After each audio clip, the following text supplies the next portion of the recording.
मित्रांनो, जसे की आपण दिवाणी दाव्यामधील संपूर्ण कार्यपद्धती पाहिली, त्याचप्रमाणे फौजदारी केसमध्ये देखील अशी कार्यपद्धती असते. फौजदारी केसेस या फौजदारी प्रक्रिया संहिता 1973 अन्वये चालवली जातात. केस जामीनपात्र असो किंवा अजामीनपात्र म्हणजेच बेलेबल असो किंवा नॉन बेलेबल, सर्व केसेसची कार्यपद्धती एकसारखीच असते.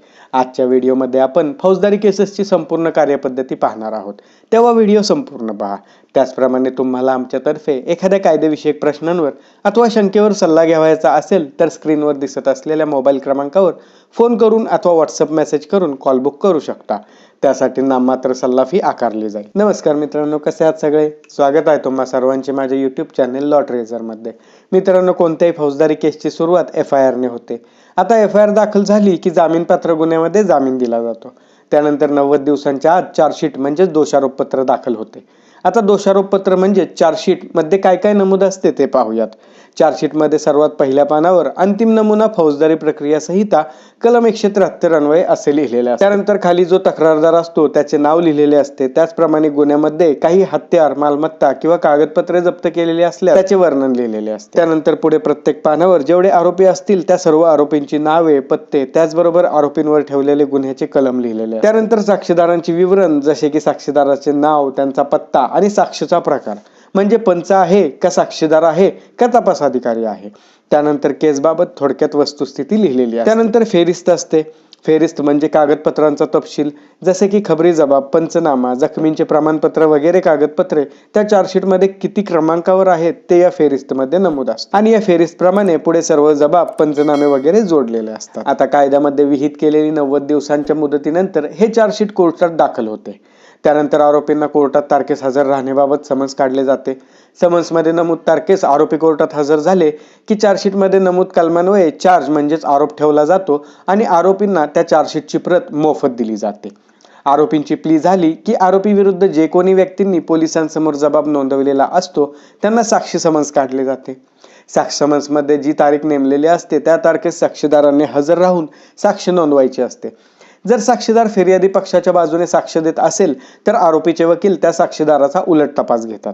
साक्षीदारांमध्ये पंचनाम्यावरील पंच, फिर्याद दाखल करून घेणारे ठाणे अंमलदार, त्याचप्रमाणे जे तपास अधिकारी ज्यांना आपण IO असे म्हणतो, त्याचबरोबर जर गुन्ह्यामध्ये डॉक्टरांचा तपासणीचा काही रोल असेल तर त्या डॉक्टरांचा देखील अंतर्भाव होतो.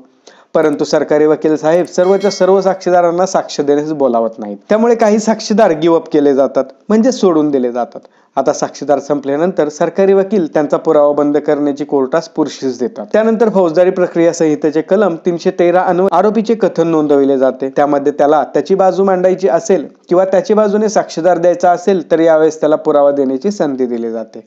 बहुत करून आरोपी बचावाचा पुरावा देण्याचे टाळतात, कारण डिफेन्स एव्हिडन्स म्हणजेच आरोपीचा बचावाचा पुरावा म्हणजे दोन धारी तलवारीप्रमाणे मानली जाते, कारण आरोपीच्या पुराव्यातून कधी कधी गुन्हा सिद्ध होण्याचा खूप मोठा धोका असतो. फौजदारी प्रक्रिया संहितेचे कलम 313 अन्वये आरोपीचे स्टेटमेंट झाले की दोन्ही वकिलांचा म्हणजे सरकारी वकिलांचा आणि आरोपीच्या वकिलांचा युक्तिवाद झाला की कोर्ट ती केस न्यायनिर्णयासाठी प्रलंबित ठेवतात आणि पुढील तारखेस किंवा कोर्टाचा न्यायनिर्णय तयार झाला की कोर्ट ते न्यायनिर्णय देतात. आता कोर्टातून न्यायनिर्णय झाला आणि त्यामध्ये आरोपीस निर्दोष मुक्त केले असेल तर आरोपीस फौजदारी प्रक्रिया संहितेचे कलम 437 अन्वये जामिनाची प्रक्रिया राबवली जाते.